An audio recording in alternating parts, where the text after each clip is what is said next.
여러분 안녕하십니까. 9월 14일 새벽입니다. 전우식입니다. 의료 대란에 70대도 돌았었다. 이 윤석열 정부가 민심 위반이라는 절벽 앞에 서 있습니다. 잠깐 과거로 좀 돌아가 보겠습니다. 늦깎이 검사가 되어 세월을 낚던 윤석열은 이 박영수 특검의 수사팀장으로 발탁이 됐죠. 그래서 박근혜 전 대통령을 뇌물죄로 징치하면서 일약 스타가 됐습니다. 그는 박근혜 정부에서 좌천됐던 걸 두고 검사가 수사권을 가지고 보복을 하면 그게 깡패지 검사냐, 이렇게 자신만만하게 박근혜 전 대통령을 뇌물죄로 의유를 했습니다. 그게 깡패지 그게 검사냐, 이 말은 당시에 엄청난 화제가 됐습니다. 그런데 뇌물죄로 몰아간 이 윤석열 한동훈 검사들이 논리는 그때까지 형법 교과서에 없던 내용이었습니다. 첫째, 박근혜와 최서원은 피 한 방울 섞이지 않았지만 경제 공동체이다. 그래서 성마협회 회장사인 삼성전자가 제공했던 최서원의 딸 성마 선수인 정유라가 탔던 마리 임대료는 박근혜에게 준 뇌물이라 할 수 있다. 둘째, 삼성그룹 부회장 이재용이 박 전 대통령을 독대했을 때 명시적 청탁은 없었지만 삼성그룹 회장 승계를 원활하게 해달라는 묵시적 청탁을 했다. 말하자면 이심전심으로 박 전 대통령은 그런 묵시적 청탁의 대가로 경제공동체인 최서원의 딸이 훈련용으로 탔던 말이 임대료를 뇌물로 받은 것이다. 자, 여러분 이게 말이 된다고 생각합니까? 그대로 세월이 정말 많이 지났습니다. 박 전 대통령은 김명수 대법원에서 뇌물죄가 확정이 됐고 5년 감옥 생활 끝에 사면이 되어 석방이 됐습니다. 그리고 지금 윤석열 검사는 이제 대통령이 되어 본인이 이제 칼날 위에 서 있습니다. 바로 역사의 칼날 말입니다. 대통령 윤석열은 정치를 너무 쉽게 생각하는 건 아닐까요? 어제 13일 발표된 한국갤럽 여론조사 결과 윤 대통령 지지율은 취임 후 최저치를 기록했습니다. 한국갤럽이 9월 10일부터 10일 3일 동안 조사를 한 여론은 아주 충격적입니다. 윤 대통령의 직무수행에 대한 긍정평가는 불과 20%, 직전 조사보다 3%포인트가 하락을 했습니다. 바닥에서 지하실로 떨어진 겁니다. 이 수치는 윤석열 정부 출범 후 최저치입니다. 반면 부정평가는 무려 70%, 전주 조사 대비 3%포인트가 오른 수치로 긍정평가의 3배 반이나 됩니다. 물론 취임 후 부정평가는 최고치입니다. 그렇다면 윤 대통령 직무수행 긍정평가 최고치를 언제 얼마 했을까요? 집권 한 달 뒤인 2012년 6월 첫째 주와 둘째 주에 기록을 했던 53%입니다. 윤석열 대통령 지지도는 그때부터 끊임없이 하락을 해서 마침내 총선 직후부터 20% 바닥권에 머물러 있습니다. 물론 체코 원전 수주 등으로 중간에 다시 29%까지 반짝 상승을 했으나 끝내 30%에 이르지 못하고 다시 추락했습니다. 그렇다면 윤석열 대통령을 추락시킨 원인은 무엇일까요? 총선 이후 윤 대통령을 20% 지지도로 묶어둔 것은 바로 경제, 민생, 물가였습니다. 고금리 고물가 환경에서 버는 돈보다 쓰는 돈이 많다 보니 가계부채는 계속 늘고 중산층은 붕괴 조짐마저 보이고 있습니다. 일본이 그러니까 하위 20% 저소득층은 10가구 중에 6가구가 적자 살림입니다. 무엇보다 2030 정규직 일자리가 늘기는커녕 오히려 줄고 있습니다. 사실 이번 주에도 이런 답답한 뉴스가 넘쳐났습니다. 신문에 나온 것만 한 3가지 들어볼까요? 청년 상용직 16만 개가 줄었다. 인구 5천만 나라에서 청년들의 일자리, 상용직 일자리가 16만 개가 줄었다는 겁니다. 엄청난 뉴스입니다. 일면 헤드라인으로 나도 전혀 이상하지 않는 큰 뉴스입니다. 그런데 신문은 조그맣게 처리를 했습니다. 청년 44만 명은 실업률 조사에서 그냥 쉬었다고 답한다. 이 44만 3천 명이죠. 정확히는 말입니다. 이 숫자는 실업률 계산에 들어가지 않습니다. 그냥 쉬었다 이렇게 답을 하니 그렇습니다. 자, 또 있습니다. 20대 신용불량자가 6만 명으로 3년 새 25%가 급증을 했다. 20대에 벌써 신용불량자가 되고 있습니다. 대부분 코인 거래, 그리고 일부지만 주식 거래자도 있습니다. 이런데도 윤석열 정부는 노동개혁은 시작도 하지 못했습니다. 문제는 이 민생 문제가 고질화되고 있을 때 엉뚱한 사건을 터뜨린 것입니다. 총선을 불과 석 달 남겨둔 지난 1월 윤석열 정부는 느닷없이 의과대학 정원 3,000명을 5,000명으로 무려 2,000명이나 늘린다는 계획안을 발표했습니다. 이 의대 정원 확대는 처음에는 윤석열 대통령이 던진 회심의 한 수로 보였습니다. 갤럽 여론조사에서도 긍정평가의 중요 원인으로 부각이 되었으니 말입니다. 우리 국민들 의사들 숫자를 대폭 늘린다는데 2배로 늘린다는데 모두 다 박수를 친 겁니다. 그러나 처음 이 반응은 오산이었습니다. 윤 대통령은 의료계의 의견을 충분히 수렴했다고 했으나 의사들은 일제히 반발했습니다. 무슨 의과대학 정원 3,000명을 5,000명으로 늘린다는 것 자체가 터무니없는 것으로 보이기에 충분했습니다.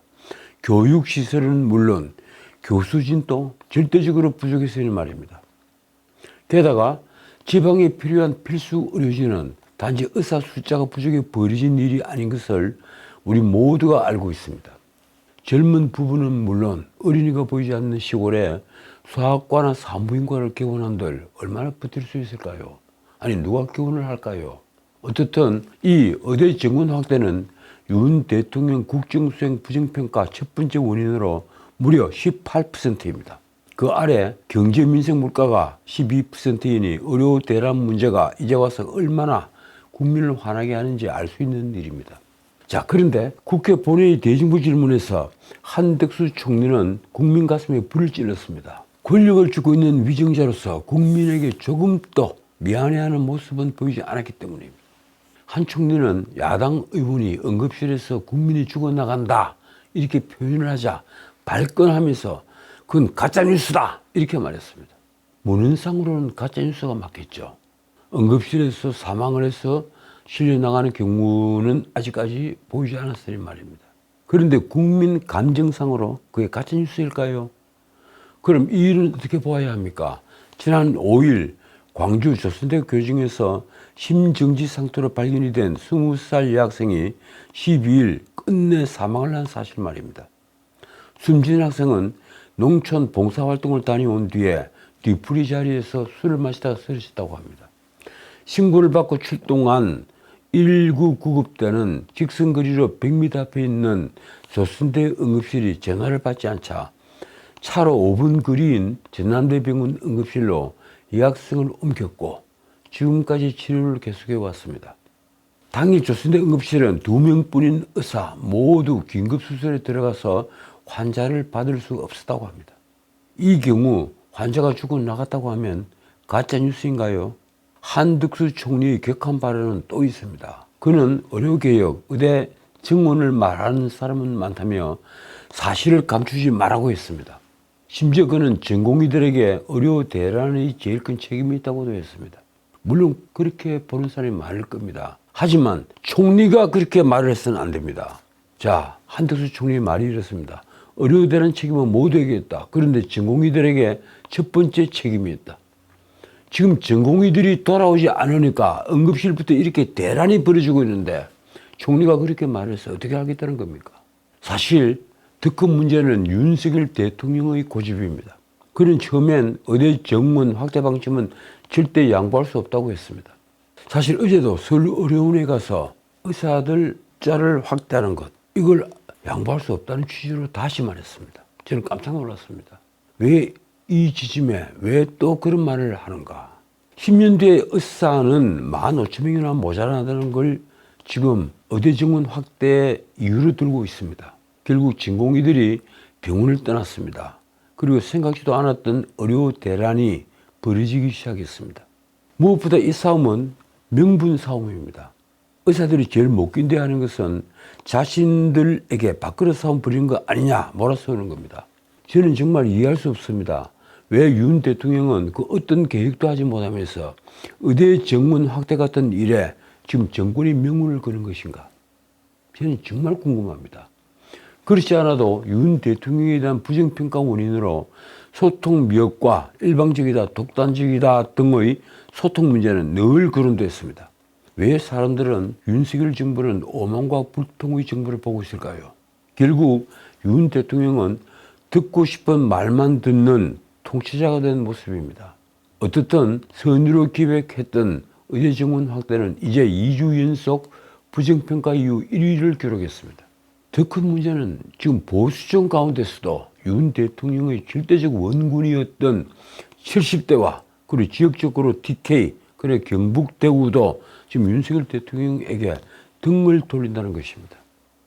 그건 단순히 의료 공백에 대한 우려 때문이 아니라 윤 대통령이 보수층의 최후의 기대마저 버리게 만들기 때문입니다. 그것은 바로 검사 윤석열이 정치에 투신하면서 내걸었던 상표 공정과 상식이었습니다. 윤 대통령은 공정과 상식을 포기한 걸까요? 그는 전 정권 적폐청산은 일찌감치 눈 감았습니다. 박근혜 정권에는 눈에 불을 켜고 샅샅이 뒤지던 사정기관들이 어떤 영문인지 문재인 정권이 그 어떤 적폐도 손대지 않았습니다. 모든 적폐는 아래끝들 하위 직급만 문초를 받았습니다. 탈북어민 강제 북송 사건이 그랬고 새 해수부 공무원 이대준 씨 피살 사건이 그랬습니다. 탈원전을 밀어붙이면서 월성원전 경제성 평가를 조작한 것은 문재인이 지시 없이는 버릴 수 없는 사건입니다.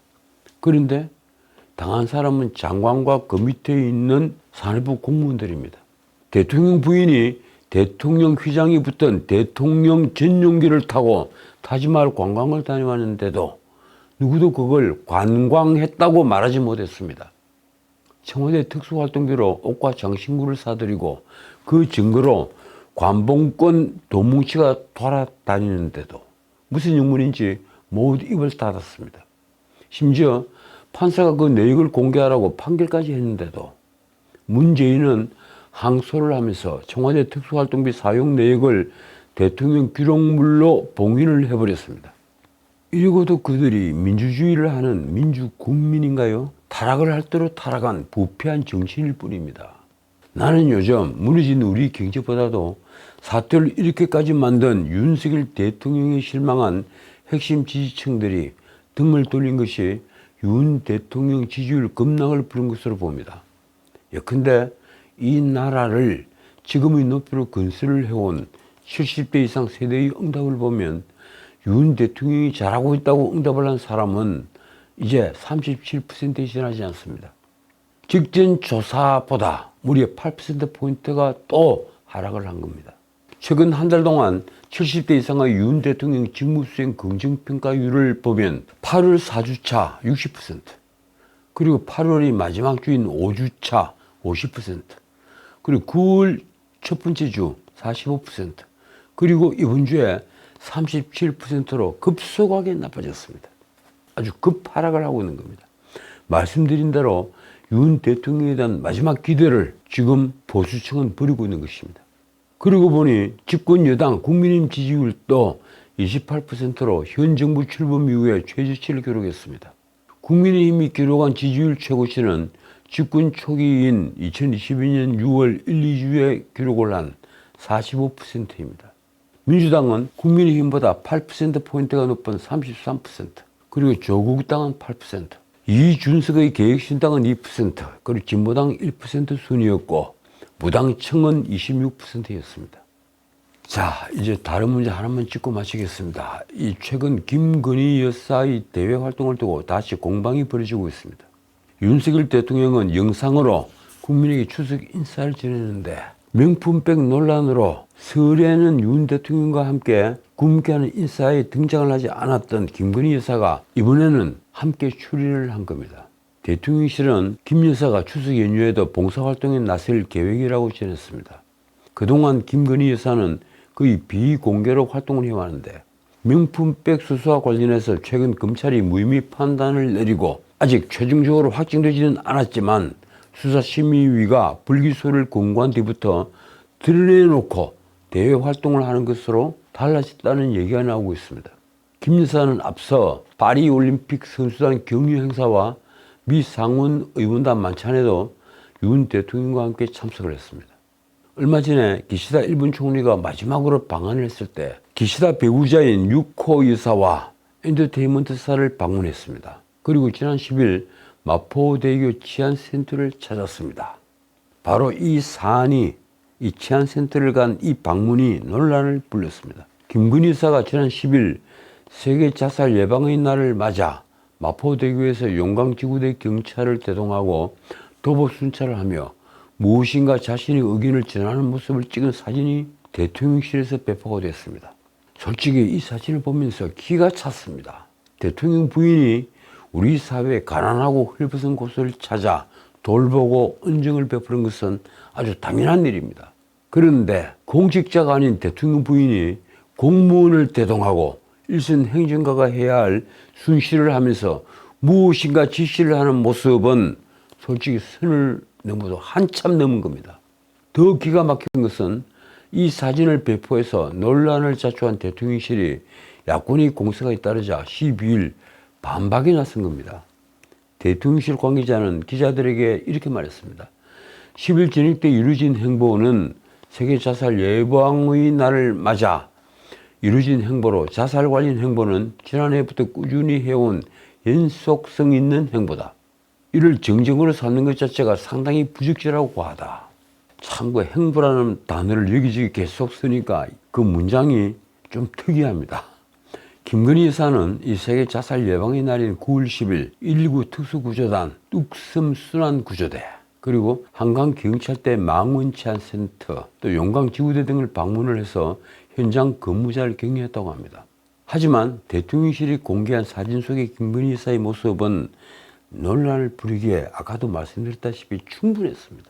김 여사가 마포경찰서 용강지구대 근무자와 함께 마포대교를 도보로 순찰하는 사진은 마치 자신을 통치자로 여기는 것 같은 모습이기 때문입니다. 요즘을 바로 야당이 지적을 했습니다.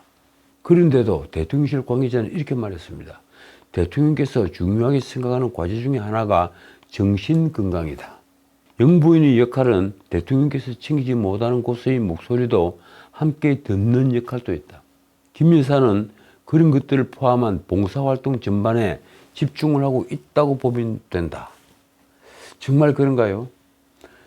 그러면서 대통령실은 이 소외계층 지원 등은 일회성 행보가 아니다고 거듭 강조를 했습니다. 앞으로도 약자와 소외계층을 돌보는 행보, 어려움에 귀를 기울이는 행보는 꾸준히 할 예정이다. 진정성을 봐주면 좋겠다. 꾸준히 할 예정이다. 여기에 방점이 찍혀 있습니다. 또 논란을 부를 그런 말을 대통령실이 한 겁니다. 하지만 여당에서조차 쓴소리가 나왔습니다. 조경태 의원이 라디오에 나와서 이렇게 말했습니다. 마포대교에 왜 갔다 오셨나? 진정성을 믿지 못하는 이런 부분을 불식시킬 수 있도록 노력해야 된다. 그러니까 마포대교에 가서 이 경찰관을 대동하고 이런저런 지시를 하는 모습, 그것이 국민들 눈에 진정성 있게 보이지 않는다. 이 얘기입니다. 검찰이 문재인과 이재명에게 행패를 부려 없는 죄도 만들고 있다. 이 말 누가 했을까요? 참 기가 막히는 말입니다. 13일 오전 국회에서 열린 민주당 검찰 독재 대책위원회 출범식 및 1차 회의에서 나온 말입니다. 문재인 정권 마지막 문재인과 이재명을 노골적으로 보호한다며 검수완박법을 만든다고 그 난리통을 피우던 자들은 누구였습니까? 검찰이 수사권을 박탈하면 누가 이재명과 문재인을 감히 수사하겠다고 나서겠는가? 문재인은 뻔뻔스럽게도 스스로를 보호하기 위해 마지막 국무회의 시간까지 변경하면서 검수완박법을 공포했습니다. 그런데 그나마 남은 수사권으로 지금 자신을 올가매기 위해 다가서는 검찰의 그림자를 보니 얼마나 공포를 느끼겠습니까? 그런 공포심은 문재인 말고도 이재명과 조국 역시 똑같이 느끼고 있을 것입니다. 그래서 온갖 방탄조끼를 껴입고 특검 법안과 탄핵 법안을 쏟아내며 방탄놀이를 하던 민주당은 13일 검찰수사 총괄 대응기구라면서 다시 검찰 독재 대책위원회를 출범시켰습니다. 목적은 오직 하나, 검찰이 이재명, 문재인 등에 대한 수사에 강력히 대처하겠다는 기구입니다. 한준호 위원장은 국회에서 열린 첫 회의에서 이렇게 말했습니다. 민주주의의 최대 위협인 검찰 적폐를 국민의 소상히 밝혀내고 끊임없는 야당 탄압에 단호하게 맞서겠다. 검찰 적폐라고 했습니다. 그래서 제가 묻겠습니다.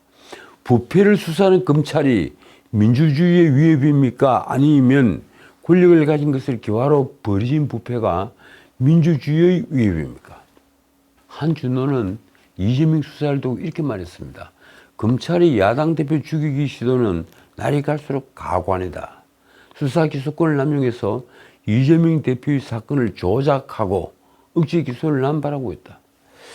야당 대표, 그것도 절대적 다수를 가지고 있는 야당 대표에게 범죄를 뒤집어 씌운다. 그게 가능하다고 믿습니까? 한준호가 그 뒤에 한 말은 정말 무서운 음모가 들어있습니다. 표적 수사 등 특수부 검사들이 애용하는 악랄한 수사 기법을 총동원해 기소를 했지만 재판이 진행될수록 이 대표의 무고함이 밝혀져 사법 리스크는 검찰이 만들어 씌운 프레임이라는 것이 드러나고 있다. 그러면서 한 말이 정말 가관입니다. 이렇습니다. 무소불위의 권력을 휘두르는 정권을 확실하게 칭찬하겠다. 국민의 뜻을 받들어 검찰 독재 시대의 종말을 구할 것이다. 자, 이쯤 되면 나라를 완전히 둘로 쪼개서 전쟁을 한번 벌이자 이런 얘기입니다. 하긴 그렇지 않고는 이재명은 감옥에 갈 일밖에 없기 때문입니다. 오늘은 여기까지입니다. 한편 민주당이 별도로 만든 전 정권 정치탄압대책위원회 위원장 김영진도 이렇게 말했습니다. 문 전 대통령과 이 대표와 가족에 대한 행패에 가까운 정치탄압과 무도한 수사가 이루어지고 있다. 그는 민주화를 이루기 위해 군사정부와 맞서 싸웠던 결기로 윤석열 정부의 검찰 독재와 맞서 싸울 것이라고도 했습니다. 김영진은 MBN 유튜브에 출연해서는 현재 정권 지지도가 폭락하면서 붕괴 위기에 처하자 문 전 대통령에게 모욕을 주는 것이라는 말도 했습니다. 정말 그런 걸까요? 확실한 것은 두 가지입니다. 하나는 윤석열 정권이 진작 문재인이 부정부패를 청산했다면 국민적 인기를 누리는 것은 물론 노동계획을 비롯한 계획도 순조로웠을 것이라는 점입니다. 둘째, 문재인 정권이 부정부패는 누가 청산하더라도 반드시 곧 청산한다는 점입니다. 왜 그런지 아십니까? 그 부패의 뿌리가 생각보다 넓고 깊기 때문입니다. 지금까지 전은책이었습니다.